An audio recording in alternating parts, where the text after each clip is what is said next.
जूते मारने वाली पड़ोसन। बहुत साल पहले की बात है। रीमा नाम की एक लड़की थी। वो रंग में गोरी और हर तरह के काम में निपुण थी।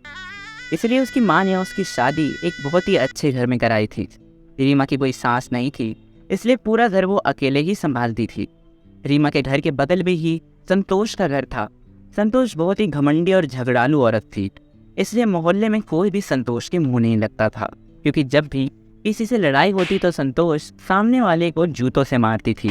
यही वजह थी कि कोई भी संतोष से बात नहीं करता था। ऐसे ही एक दिन रीमा अपने घर के सामने झाड़ू लगा रही थी। झाड़ू लगाते लगाते संतोष के घर के सामने वाला डस्टबिन गिरा पड़ा है और कौवा उसमें अपना खाना ढूंढ रहा है। रीमा कहती है, दीदी के घर का कूड़ेदान तो गिरा पड़ा है, जरूरी ही किसी बिल्ली या कुत्ते ने गिरा दिया होगा। कोई बात नहीं, मैं इसे सही कर दूंगी। इसी बहाने संतोष दीदी से कुछ तारीफ भी सुनने को मिलेगी। इतना कहकर रीमा उस कूड़ेदान की तरफ जाती है और कौवे को भगाने लगती है। रीमा कहती है, शुभ शुभ कौवे शुभ, तेरे लिए तो मैंने दाना और पानी छत पर रखा है और तू है कि इस कूड़ेदान में मुंह मार रहा है। रीमा लगातार उस कौवे को उड़ाने की कोशिश करती है, लेकिन वो कौवा नहीं उड़ता, बल्कि वो उल्टा रीमा को ही चोंच मार देता है, जिसकी वजह से रीमा के हाथ से खून बहने लगता है। और उसके बाद कौवा अपने आप ही वहाँ से उड़कर चला जाता है और जाकर संतोष की खिड़की पर चिल्लाने लगता है। उस समय संतोष सो रही थी, लेकिन कौवे की कर्कश आवाज़ से संतोष उठ जाती है और खिड़की की तरफ देखती है। संतोष कहते हैं, अच्छा तो तू है जो आज मेरे हाथों से जूते खाएगा। तुझे तो मैं बताती हूँ कि मेरी नींद खराब करने का क्या नतीजा होता है। इतना कहकर संतोष उस कौवे की तरफ जूता मारती है।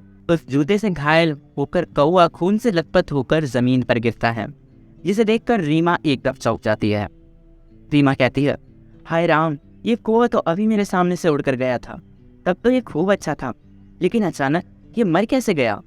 संतोष खिड़की से रीमा को अपने घर के सामने कूड़े के साथ देखती है और तुरंत रीमा को चिल्लाने लगती है, हाय राम, तो तू है जो रोज रोज आकर इस कूड़ेदान को फ्लक्स देती है और मैं रोज पागलों की तरह इसे साफ करती रहती हूँ। अरे अरे नहीं दीदी, आप गलत समझ रही हैं। मैं तो एक तो खुद गलती करती है, ऊपर से मुझे ही ज्ञान देती है। तेरी तो आज शामत है, आज तेरा भी वही हाल होगा जो इस कौवे का हुआ है। मेरे जूते खाने के बाद ही तुझे अक्ल आएगी। इतना कहकर संतोष तुरंत अपने घर से जूता लाती है और बिना कुछ कहे ही रीमा को मारने लगती है।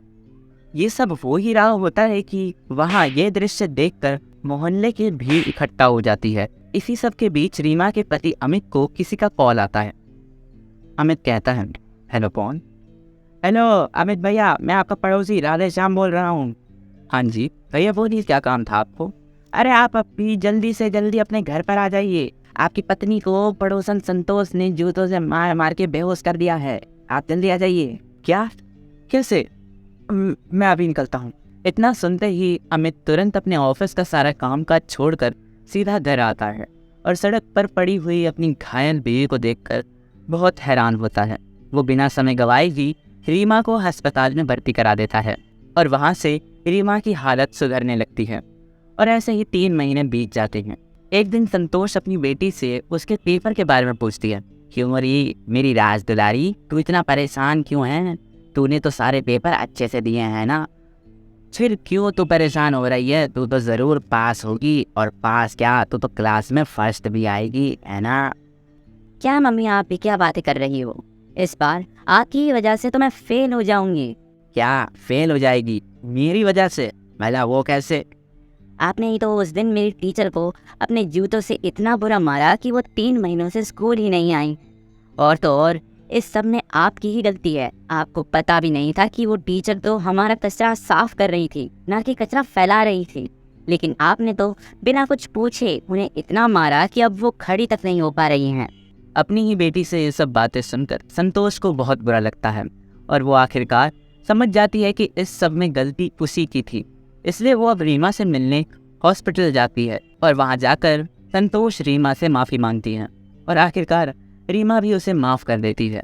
इसके बाद संतोष भी अपने घमंडी स्वभाव से उभर जाती है और सब खुशी खुशी रहने लगते हैं।